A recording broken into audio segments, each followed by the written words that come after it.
Hey lovers, this is PDH with Love on Tour, and this is our ultimate food breakdown for the Ovation of the Seas. Everything you need to know about what to eat while you're on board. I've cruised this ship twice recently, from Australia and from Japan to Los Angeles.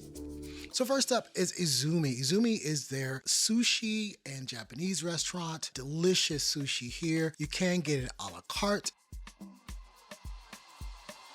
This was the Irish pub, and they had live singing here every night, which was always really good. And they actually do have kind of an a la carte menu that you can choose from. It's very small in terms of price. A burger is like $8 or something like that. And the food is actually pretty good. They have some really good desserts there also. So it's Jamie's night tonight. Now, Jamie's used to be my favorite restaurant on the Royal Caribbean ships, and then they changed it to Giovanni's with the new restaurants. So I'm very curious to see if this is the old Jamie's or if this is just the new Giovanni's branded as the old Jamie's. So let's see. Now, Jamie's is for sure one of my favorite restaurants on the sea. The Italian food there is just absolutely spectacular. And every time I go, I have that chicken parm. The arancini rice balls, absolutely delicious as well. This is Jamie's.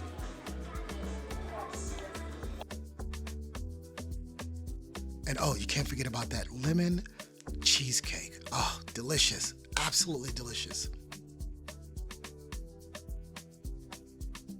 The Chops Grill is their steakhouse. This is where you get those nice, robust, big slabs of steak. If you're into that, I typically get a ribeye here with the crab cake and sometimes the pepper bacon.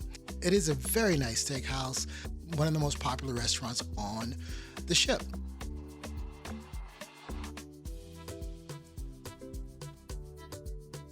Now, Wonderland is their whimsical, fantastical type of restaurant. Now, you will not get the full experience on the Ovation. You have to get on one of the larger ships like Wonder of the Seas, Symphony of the Seas, to really get the immersive experience where the Mad Hatter is running around and you got to walk in through the doorway there.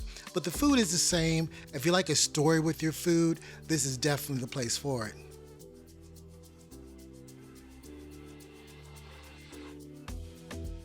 Now, I was not a fan of the main dining room. The food was fine. The seating was just so close together. It was very difficult to enjoy your meal. But they did have some good stuff here, particularly on the brunch days. The brunch was really good, where you had chicken and waffles, so I enjoyed that.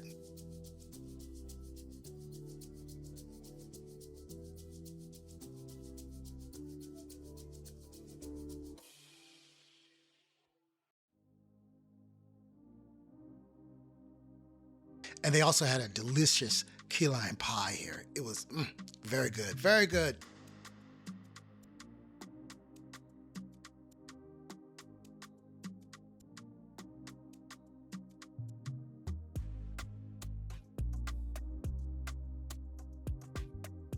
And you can see here the seating is just way too close to enjoy your meal without someone else in your plate.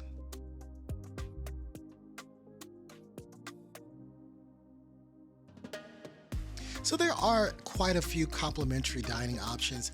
The Cafe Promenade was really a great spot for late night dessert.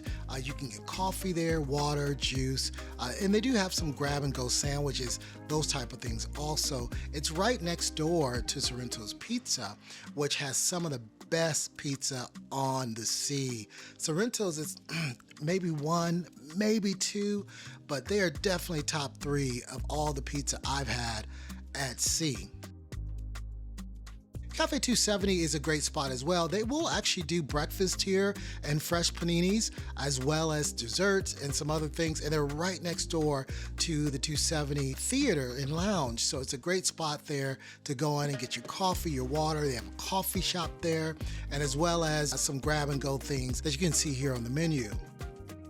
And here at the coffee shop, they actually had some really nice desserts, cheesecakes and things like that. There is a cost, but it's minimal, $3 or $4, and you can get a nice piece of dessert whenever that coffee shop is open. You can also get a coffee card, which will give you, I believe, 15 cups of coffee. I can't remember what the price is right now, but it was very reasonable. I think it came out to $2 a cup of coffee. And there were some nights that it was needed because the coffee in the main dining and buffet was mud.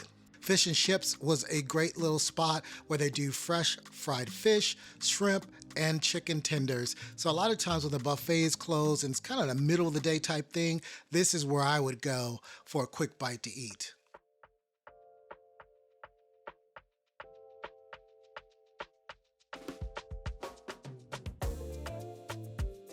I have to say that the buffet is definitely one of my favorite buffets at sea. They always had something that I wanted, whether it was one of their standard stations that they have every night, or they would switch it up with Asian and different kinds of cuisine throughout the trip. But if you could not find anything that you wanted in all the stations that they had, chicken tenders and mashed potatoes never go wrong.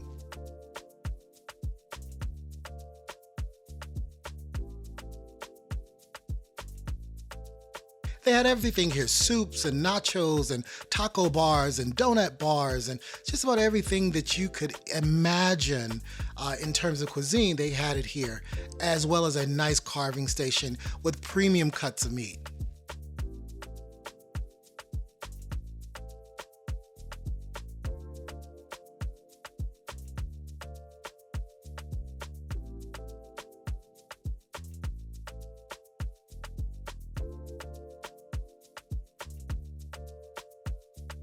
You can also see here with the festive way that they cut some of the designs, the watermelon and the pineapple that they had cut out into really cool shapes. They just did a really good job of providing so much variety here on a nightly basis, as well as some fresh offerings. I did like the stir fry section as well, where you can go in and kind of make your own custom stir fry. That was a very, very cool spot.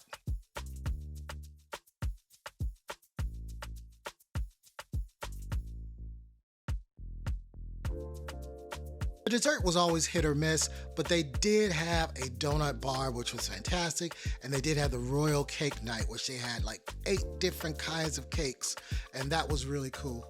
As well as the coconut cookies. You can't miss those coconut cookies. Those were delicious.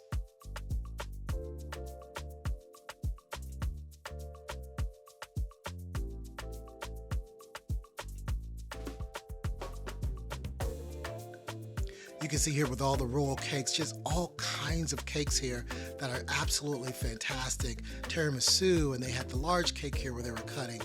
Just a really, really large variety of cake options. Now these soda machines need to be put to bed and they need to get some new ones. It was absolutely a task picking different flavors on this soda machine, which is why of course you get the soda package. Have you experienced that craziness with that soda machine? I'm curious. Let me know down in the comments. Overall, the Ovation of the Seas did offer some great dining options, and I enjoyed all of them, particularly on a long 17-night cruise from Japan to Los Angeles. Well, that's it for this episode of Love on Tour. Remember, it's love above all. Love will travel. I'll catch you next time. Peace.